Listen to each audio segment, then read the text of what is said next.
स्वागत है आप लोगों का न्यू क्लासेस के यूट्यूब चैनल पे।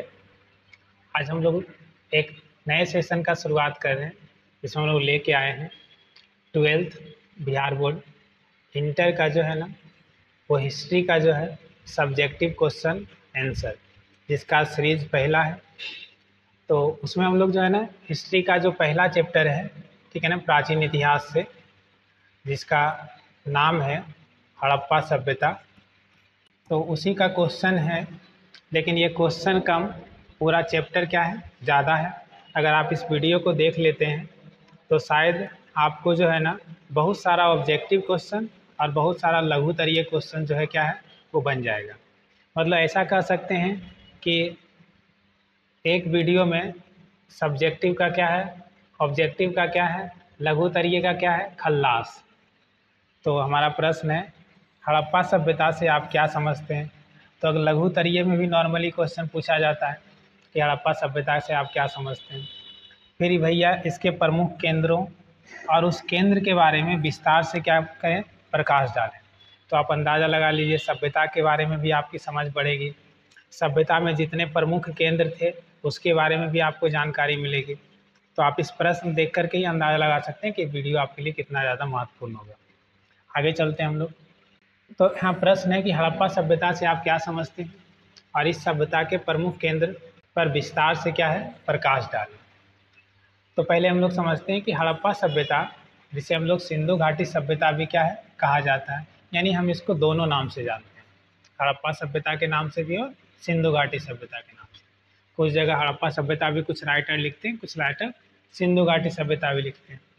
बताता प्राचीन काल की एक महत्वपूर्ण सभ्यता थी जो लगभग 2600 से लेकर के 1900 ईसा पूर्व तक क्या है फली फूली।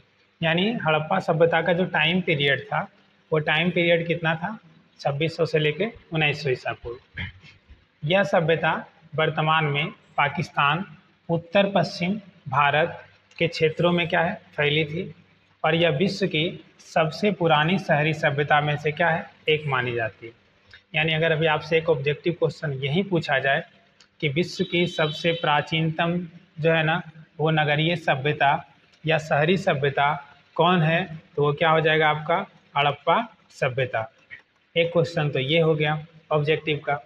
दूसरा क्वेश्चन ये बनेगा कि हड़प्पा सभ्यता का जो है ना वो काल क्या था, तो काल क्या हो जाएगा 2600 से लेकर के 1900 ईसा पूर्व। फिर एक क्वेश्चन और भी बनता है भैया कि हड़प्पा सभ्यता को हम लोग किसके नाम से जानते हैं, सिंधु घाटी सभ्यता के नाम से। इस तरीके से बहुत सारे इसमें ऑब्जेक्टिव प्रश्न बनेंगे जो आपको ध्यान से देखने और समझने की जरूरत है। अगर हम इसके प्रमुख केंद्र की बात करें तो प्रमुख केंद्र इसका कौन सा है हड़प्पा, तो बताता है कि पाकिस्तान के पंजाब प्रांत में स्थित है। तो देखिए यहाँ से एक ऑब्जेक्टिव क्वेश्चन भी बनता है कि हड़प्पा जो है वो कहाँ स्थित है, पाकिस्तान के पंजाब प्रांत में क्या है स्थित है। आपसे क्वेश्चन पूछा जाएगा, पूछा भी जाता है, कई बार पूछा गया है कि हड़प्पा सभ्यता का जो एक स्थल है वो स्थल कौन सा होगा हड़प्पा, वो कहाँ स्थित है। तो अगर देश पूछा गया पाकिस्तान, पाकिस्तान में कहाँ स्थित है तो पंजाब प्रांत में। बोलता है यह सबसे पहले खोजे गए स्थलों में से क्या है एक है और इसीलिए पूरी सभ्यता का नाम जो है इसके नाम पर ही क्या है रखा गया। तो हड़प्पा सभ्यता का प्रमुख स्थल और सबसे पहले खोजे जाने वाले स्थल हड़प्पा था, इसीलिए इसी के नाम पे इस सभ्यता का नाम क्या रखा गया, हड़प्पा सभ्यता रखा गया। दूसरा जो प्रमुख स्थल है हमारा वो क्या है, मोहनजोदड़ो।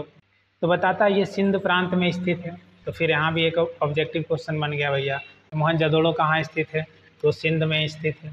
बताते हैं यह स्थल बहुत महत्वपूर्ण है और इसे जो है ना मृतकों का क्या कहा जाता है, टीला।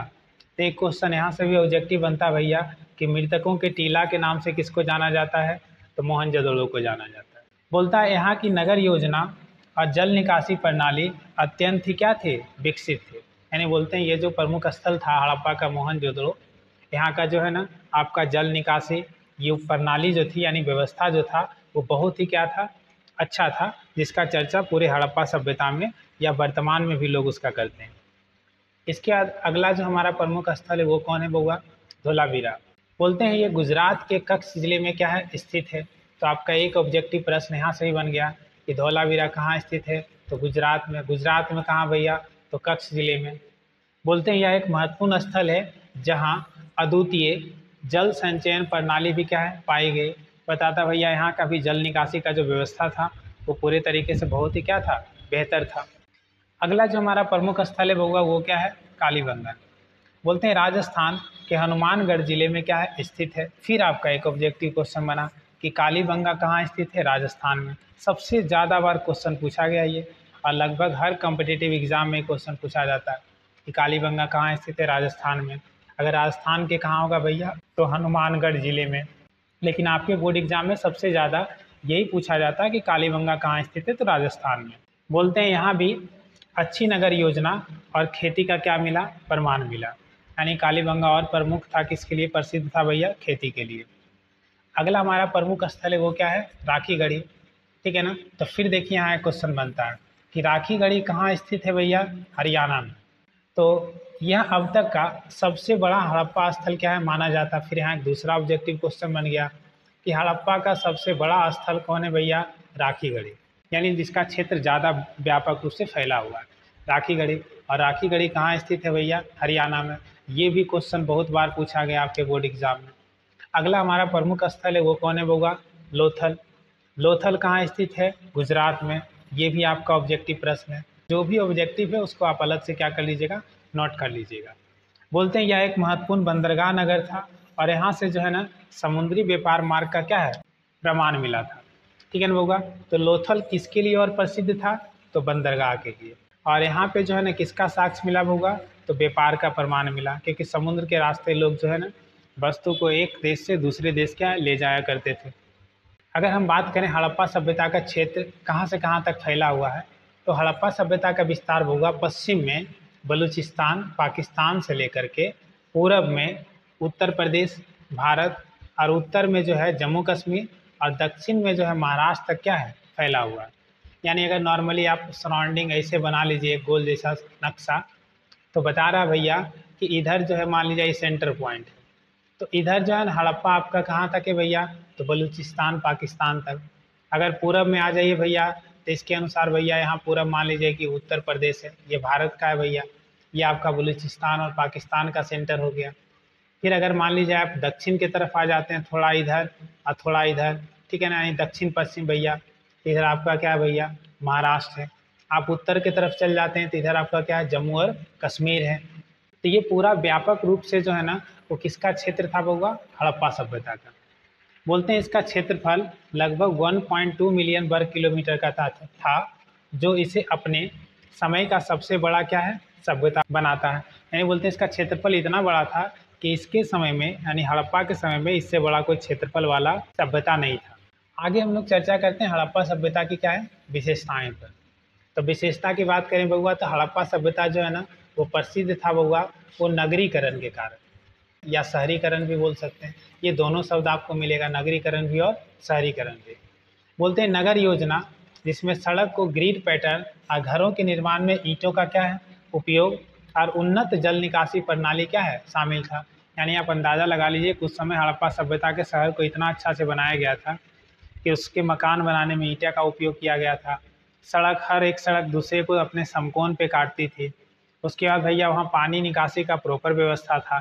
लेकिन आप अगर अभी का शहर देखिए तो बरसात के मौसम में हर जगह न्यूज़ से आता है कि शहर में भैया जल जमाव है। तो आप अंदाज़ा लगा लीजिए कि जब इतना पुराना सभ्यता में नगर का इतना बढ़िया डेवलपमेंट हो तो स्वाभाविक है वो उसकी क्या होगी, विशेषता होगी।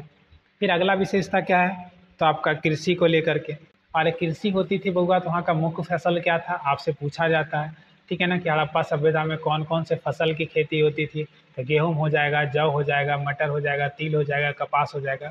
ये सारे की कृषि कहाँ होती थी बउआ, हड़प्पा सभ्यता में।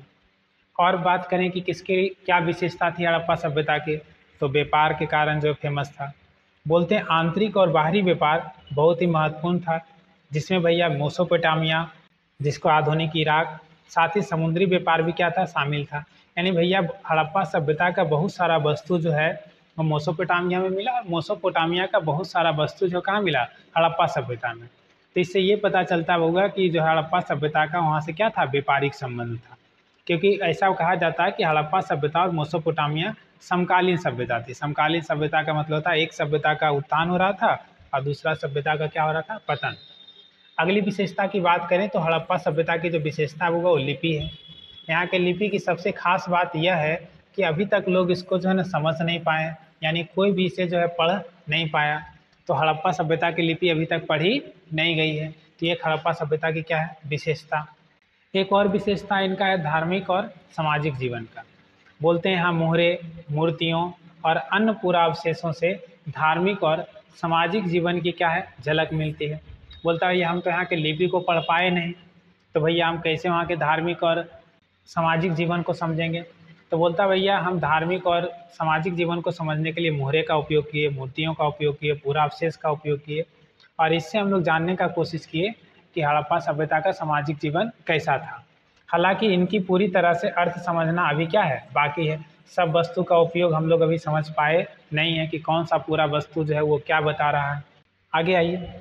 बताता हड़प्पा सभ्यता ने मानव इतिहास में महत्वपूर्ण योगदान दिया और इनकी उपलब्धियां आधुनिक सभ्यता के विकास के लिए एक क्या है प्रेरणा का स्रोत है। कैसे?